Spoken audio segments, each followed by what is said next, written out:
Hello everyone. कल हमने role of media in democracy को डिस्कस किया था। तो उसमें हमने कुछ एग्जाम्पल देखे थे कि कैसे जो प्राइम टाइम पे डिस्कशंस होते हैं उसमें कैसे येलिंग होती है हाईएस्ट लेवल पे। कई बहुत सारी जगह हमने कुछ एग्जाम्पल लिए कि वन साइडेड बायस्ड मीडिया के बारे में बात की, इन्वेस्टिगेटिव जर्नलिज्म के बारे में बात की, एक्सपोजिशन ऑफ ग्राउंड रियलिटी के बारे में बात की। तो आज मैं उन एग्जाम्पलों को जस्टिफाई करने के लिए कुछ वीडियो दिखा के आपको एक्सप्लेन करना चाहता हूँ। तो सबसे पहले आप ये वीडियो देखिए। Why does it stand? Why do you want to stand? Why don't you stand up for Jana Gana Mana? What's your problem with it? Why can't you stand up for 52 seconds? Why can't you? Why? See the entire Rotary Club or school. Why can't you stand up for 52 seconds? Why can't you stand up for 52 seconds? Why can't you? Today, because I'll tell you why. Because I'll tell you why. You hear me, then I'll tell you why. Can I tell you why? Can I tell you why? Then you stop. I'll tell you why. I can't shout over you. I'll tell. इस debate में देखा आपने कि जो pen anchor है वो कुछ ही seconds में एक ही बात को इतनी बार रिपीट कर देता है और पैनलिस्ट भी सेम ही कर रहा है। तो ऐसी डिबेट से एक चीज़ तो बिल्कुल जाहिर सी है कि कंक्लूजन तो ऐसी डिबेट्स का पॉसिबल नहीं हो सकता। और दूसरी जो बात है वो बात है कि क्या कैसी पिक्चर जो डिबेट की, हम एक डिबेट का हमारे दिमाग में एक पिक्चर होती है, क्या उसकी पॉजिटिव पिक्चर ये पोर्ट्रे करेगी ऐसी डिबेट? तो ऐसी डिबेट कभी पॉजिटिव पिक्चर पोर्ट्रे नहीं कर सकती किसी भी डिबेट की। और जो डिबेट से स्ट्रॉन्ग आइडिया फॉर्मेशन होना चाहिए, क्योंकि डाइवर्स आइडियाज़ आएंगे और उससे एक स्ट्रॉन्ग आइडिया फॉर्मेशन होनी चाहिए। वो ऐसी डिबेट से फॉर्मेशन हो नहीं पाएगा, तो ऑटोमेटिकली एक वीक आइडिया ही फॉर्म हो पाएगा और वो वीक आइडिया भी बायस्ड होगा, जिसको एंकर अपने कंक्लूसिव पार्ट में बताएगा। और जो ये येलिंग और मतलब एक दूसरे पे इतना चिल्ला चिल्ली करना, ये सोसाइटी में एक नेगेटिव मैसेज ही भेजेगा। अब हम एक अगली वीडियो देखते हैं। ये तो हार्ड फैक्ट है। पाकिस्तान बांग्लादेश पे प्रताड़ित कौन हुआ? अफगानिस्तान तालिबान पे प्रताड़ित कौन हुआ? ये उतना ही बड़ा सच है। ये उतना ही बड़ा सच है। झूठ की बुनियाद पे आंकड़े पेश कर रहे हैं। हमने एक कम्युनल हार्मनी के बारे में बात की थी हमें लास्ट टाइम कि जो मीडिया है, प्रेस है, उसको जो कम्युनल हार्मनी को डिसरप्ट करे उनसे थोड़ा साइडवाइज होकर चलना चाहिए, क्योंकि उनका काम कम्युनल हार्मनी को डिस्टर्ब करना नहीं बल्कि कम्युनल हार्मनी को बनाए रखना है और एक्चुअल पिक्चर को सामने लेके आना है। लेकिन जो इस पिक्चर में या इस वीडियो में हमने देखा, ये कुछ थोड़ी कॉपी पहले वाले एंकर की तरह ही है। ये कुछ न कुछ ऐसे ही चिल्ला चिल्ली करके अपनी डिबेट में थोड़ी सेंसेशन लाने की कोशिश कर रहे हैं।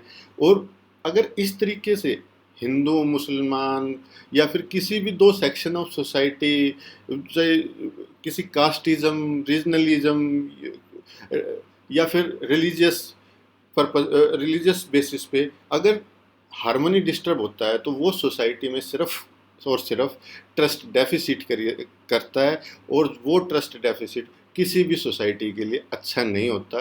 तो ये इस तरीके की डिबेट भी किसी सोसाइटी में कोई वैल्यू ऐड नहीं कर रही होती हैं। अब आगे वीडियो देखिए आप, अगली वीडियो।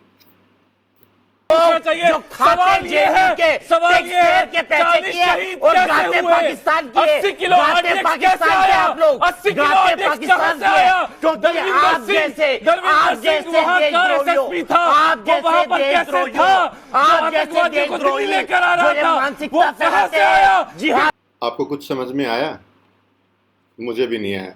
लेकिन हम उस टॉपिक पे छोड़ के जिस पे ये लड़ रहे थे उस टॉपिक से दूर हट के एक बात करते हैं।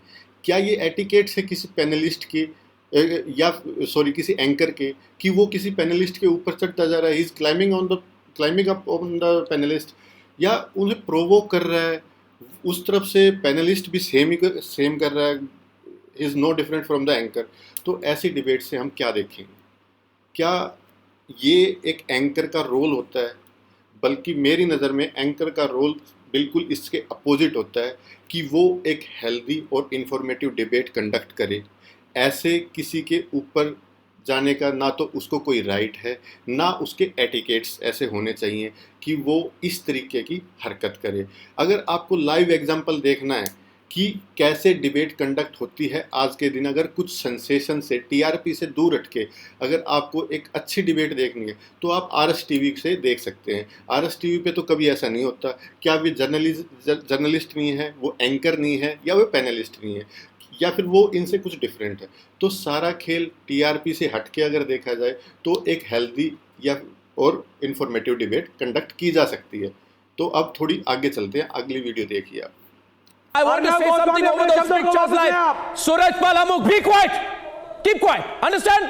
When you're spoken to, when I tell you to keep quiet, be quiet. Why? Don't open your mouth. Why? Quiet. Who are you? Because you've spoken too much. Who are you? What? Why Who are you dictating? इस debate में थोड़ा आगे चल के anchor बोलता है कि आप मत बोलिए, आप तो इस देश के नाम पे धब्बा हैं। तो इस डिबेट पे मैं अपार्ट फ्रॉम द टॉपिक मैं दो बात करना चाहूँगा।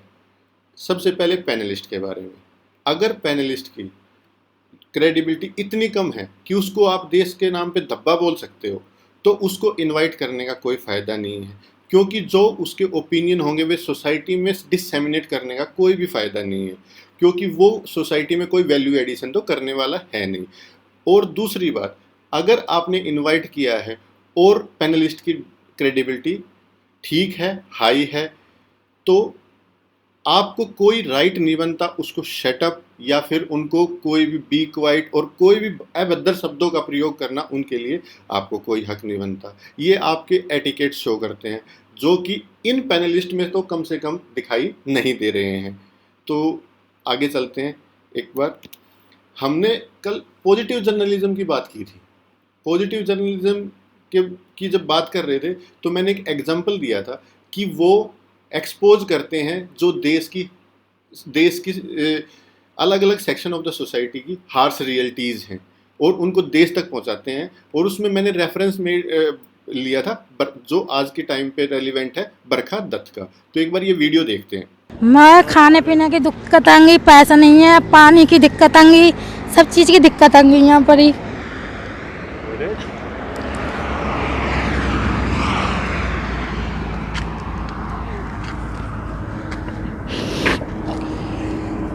I'm having to abandon the social distancing rule at this moment, because what do I say to this lady to make her feel just a little better? इस video में बरखा दत्त ने जो roads पे घूम घूम के पिछले 65 दिनों से या 65 से ज़्यादा दिनों से उन्होंने दिखाया है कि what is the plight of migrants as of now.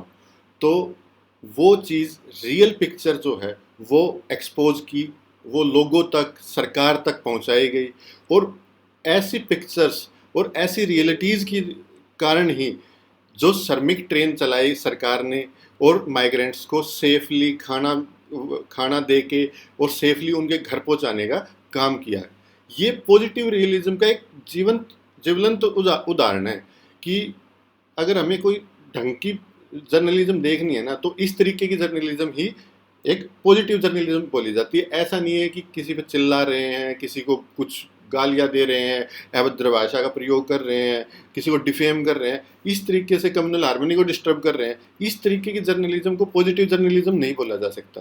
तो कंक्लूजन में हम यही बात करेंगे कि ऊपर वाली डिस्कशन से हम ये तो देख सकते हैं कि आज के दिन रियल नेचर जर्नलिज्म का हो क्या गया है, मैक्सिमम जर्नलिज्म का, मैक्सिमम मीडिया डिबेट्स का क्या हालत हो गई है। लेकिन इन माय ओपिनियन, अगर मैं आपको सजेस्ट करूं कि आपको कोई वैल्यू एडिशन करने वाली डिबेट देखनी है, कोई अच्छी डिबेट देखनी है शांति से, जिसमें आपको इन्फॉर्मेशन भी मिले, आपका ओपिनियन भी क्लियर हो, आपके फैक्ट्स भी क्लियर हो, तो वो मैं सिर्फ सजेस्ट करूंगा कि आरएस टीवी बेस्ट है और कुछ एक्सटेंट तक डीडी न्यूज़ भी हम देख सकते हैं। अदरवाइज़ मैं किसी को एंडोर्स या किसी को डिफेम नहीं करूँगा। मेरी नज़र में बाकी सब चैनल किसी न किसी वेस्टेड इंटरेस्ट वाले एजेंडा से चल रहे हैं। Thank you very much.